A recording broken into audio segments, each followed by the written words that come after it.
Question: what's the cheapest way into a genuinely fast, properly engineered, engaging, high-performance EV in Australia right now?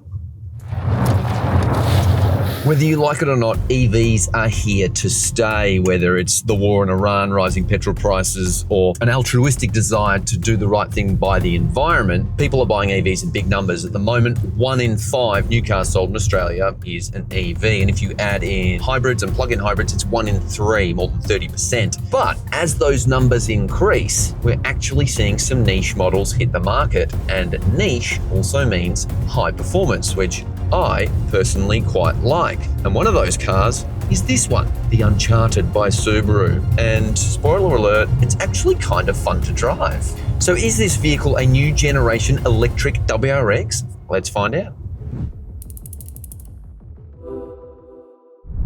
All right, first things first, I think this vehicle is ugly. The front looks okay, the back is putrid. They messed it up, that's my view. It's just my view. Feel free to argue in the comments below. Maybe you like that weirdly tapered rear end that looks like a Pontiac Aztec rump or something like that. I feel like if they had have just literally taken a WRX design and tweaked it a little bit and dumped it on this, they would sell so many because it's a beautiful looking car, the WRX. It looks good, always has. But anyway, my 2 cents. The Uncharted is Subaru's third electric vehicle and the smallest, cheapest and most playful of its sport electric vehicle range. The only options are a panoramic roof and two-tone paint and roof pack, or you can get premium paint. But before we dig into the weeds, I want to talk about how this car drives. It is fun and it is engaging. I'm quietly surprised. I wasn't expecting this. It tips into corners nicely. Yes, it feels heavier than a WRX and it sits a little bit higher off the ground, but the suspension tune is impressive. There's not a lot of head toss. There's not a lot of wallowing and body roll. It tips into corners and powers through them really nicely.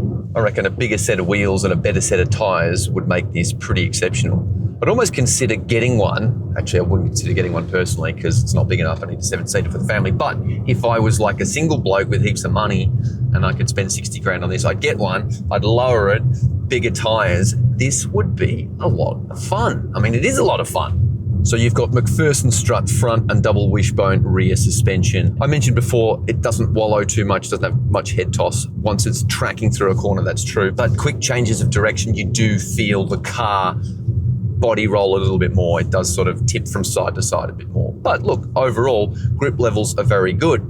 However, another thing I've noticed as well, it doesn't punch out of corners quite as vociferously as a WRX, and that's because the ESP system is a little bit conservative. If you go full throttle, once you see the corner exit, you can feel it retarding torque on various wheels. So, and you can see a little light flash up as well. Once you're on a straight line though, holy moly, this thing absolutely flies. That 5 seconds 0 to 100 is definitely accurate. I reckon it might even be a little bit quicker. And roll on acceleration too, even when you're on the freeway. And if you're sort of stuck behind a car and you drop down to 80 and then you go to nail it past, get up to 100 or 110, it absolutely honks. It's impressive. I will say this about the Squircle steering wheel though, it sucks when you're going around town and when you go to do a 3-point turn, trying to get your palm on the wheel is, it's not as easy as a circle. Once you've got an area on the car to hold, on the wheel to hold, it's fine. But I've noticed my hand slipping off it a few times. It's not perfect. There are 3 driving modes, normal, eco and power. I'm in power. Let's give it a blast off the line. And it really does push you back into the seat. But one thing I miss compared to the WRX is the wob of the Boxer. It's all thrust, but no theatre. There's not a lot of drama. It lacks a bit of emotion.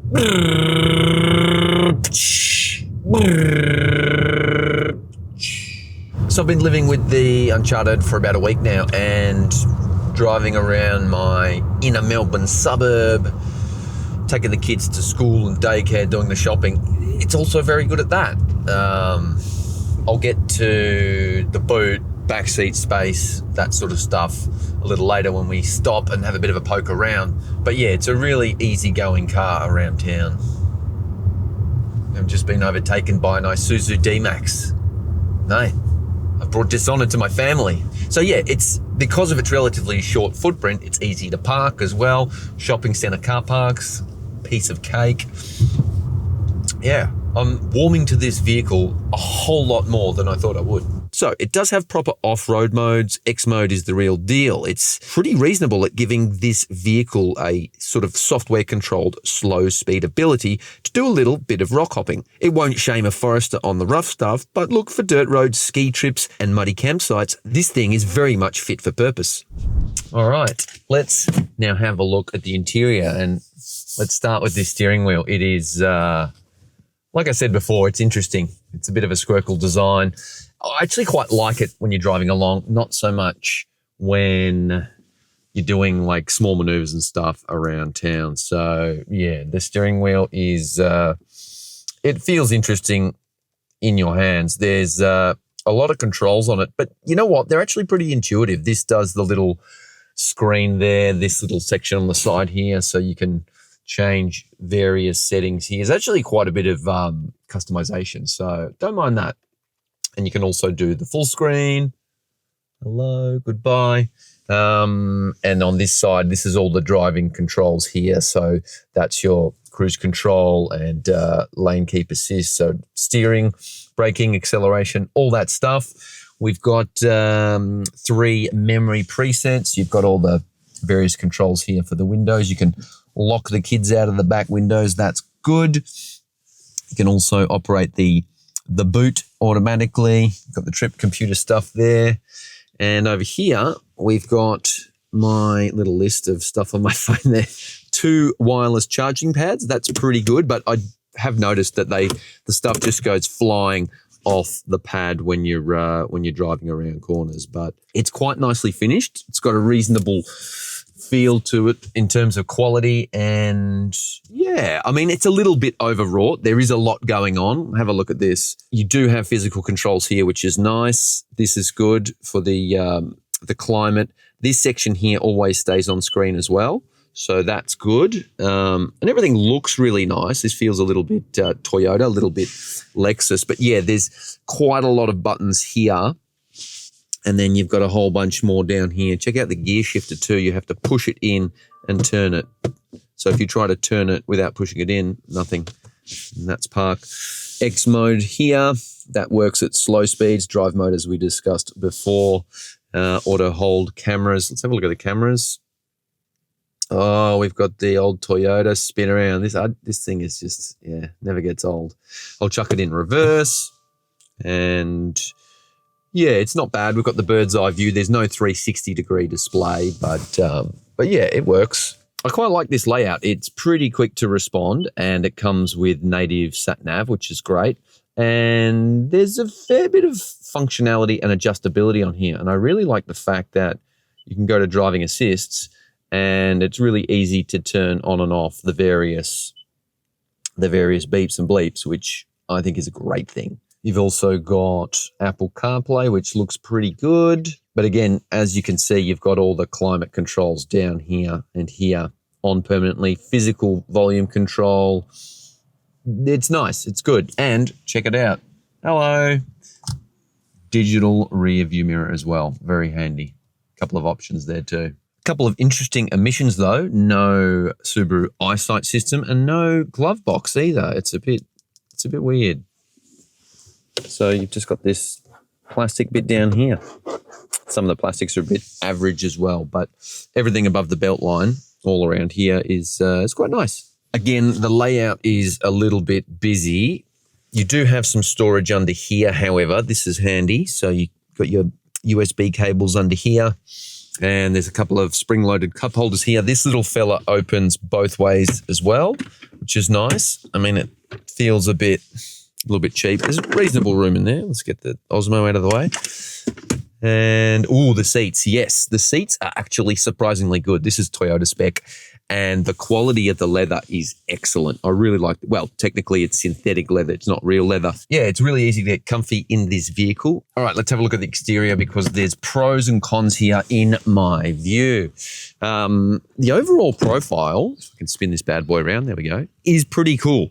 It's got those big 20-inch alloy wheels, and the overall stance is pretty cool. There's a little bit of black cladding along the bottom here around the wheel arches, giving it that sort of off-road physique. And I love the slimline headlights. I think the front end looks good. It's got a little bit of Subaru aggression. You can tell it's, you know, and because of the way the ground clearance is, it gives it a slight off-road look and feel. However, I'm not in love with the rear end of this vehicle. From directly at the rear, it kind of looks a bit 80s. Maybe that will appeal to you. I'm not sure, but yeah, I'm not a huge fan of that. Most clean sheet EVs would have a frunk, but this thing, if I can actually open it, one-handed, does not.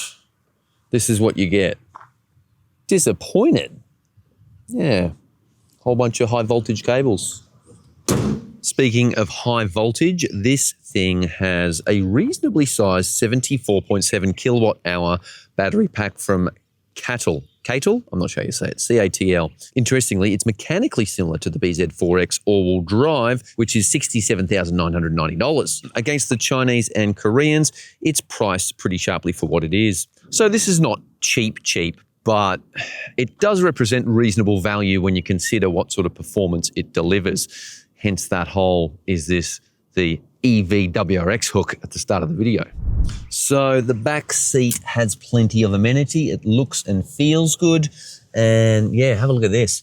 Twin USB-C ports, heated rear seats as well. Don't mind if I do. 2 air vents, and the problem is though, when you get in it, my knees are getting pretty close to the back of the seat here. Headroom's a little bit tight as well. But I will say this, the leather upholstery, the synthetic leather upholstery is very good. And you've got a fold-down armrest here, which is nice with cup holders and a little spot for your phone, plus the usual twin ISOFIX and triple top tether anchorages. All right, now let's have a look at the boot. It's not massive, but it's also not tiny. It's just over 400 litres of space here. And you've got a power opening tailgate, which is nice. There's some extra hidden cubbies in here. The car does come with charging cables, which is nice, but no spare tyre. As you can see, there's a compressor and a goop kit. Amenity isn't too bad. Of course, you've got the Harman Kardon subwoofer. Very, very nice. This is a great little feature. A 220 volt, 1.5 kilowatt power point. So that is good enough to run most appliances and things off. Yeah, vehicle to load, if you like. There's a couple of cargo hooks and also the solid rear cargo blind. And yeah, it's got that crazy sort of lift back thing going on. So is it an electric WRX? Not really. But it does handle very nicely for a tall-bodied SUV. But it doesn't have the soul. It doesn't have that mechanical burble that a WRX brings you. This stuff I grew up loving. But it is quick, it's fun, it's engaging, and it is a very, very appealing high-performance EV. I'm Fian, hope you liked the video. Hit the subscribe button, drop a comment. And also don't forget to check out my Loft videos on Thursday nights where I jibber jabber about all sorts of car industry stuff. See you next time.